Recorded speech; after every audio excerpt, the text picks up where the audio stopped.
Bayoumy, former Assistant Foreign Minister. Good evening to you, sir.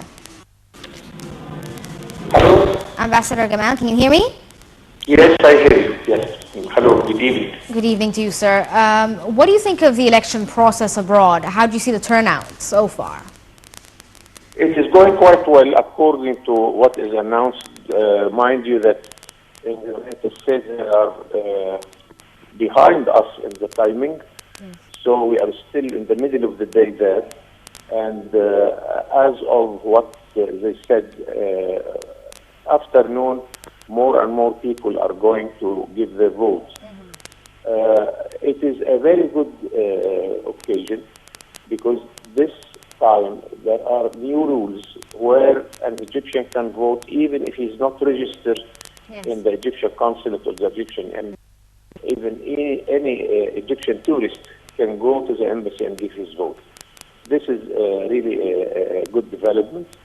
Let me tell you that I am aiming at that one day in the next time an Egyptian living abroad can vote by mail, by registered mail. It is used in many other countries, but now with the new technology and the computer, we should start to be ready to give our votes in a sort of electronic system covered by security. This will widen the scope of any Egyptian living abroad to vote. Mind you that we have 8-9 million Egyptians living abroad, but those who are voting are something like 10% of who should go and vote for the parliament. What about the foreign ministry's efforts in sort of, I suppose, creating awareness among the expats living abroad?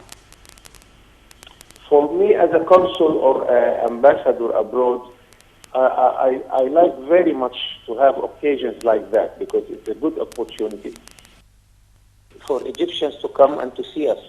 Because, normally a citizen living abroad, he doesn't have the time to go and register and this and that. But now we are inviting him without being registered. Come and see us. And also it is our duty and our task in order to find out where every Egyptian is living, to encourage him to involve himself in this process, not for the sake of elections or the parliament only, but I want him to feel what's going on in Egypt. I'm talking about investment. And here I am looking forward for the Egyptians investors abroad, which is exceeding, according to IMF, something like $150, $180 billion abroad. And as much as we can inform them about the opportunities in their own country, then we owe them something. We have to attract them to come to invest in their country. This applies to the Egyptians, of course, because this is our subject. It comes also to other Arab nationalities who are investing abroad billions of dollars, much more than they are investing in home countries. What about the significance of this final step in the roadmap? How is that going to help Egypt as a nation in terms of international politics? There, and as a diplomat, I feel very happy because now we fulfill all the steps of the roadmap, constitution, a president, and now the parliament.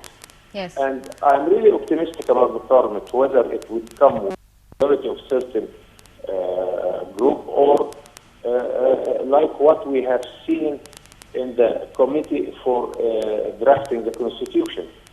Egyptians by nature, they are people of dialogue, they are people of continuing cooperation in order to make sure that the country's opportunities are taking place.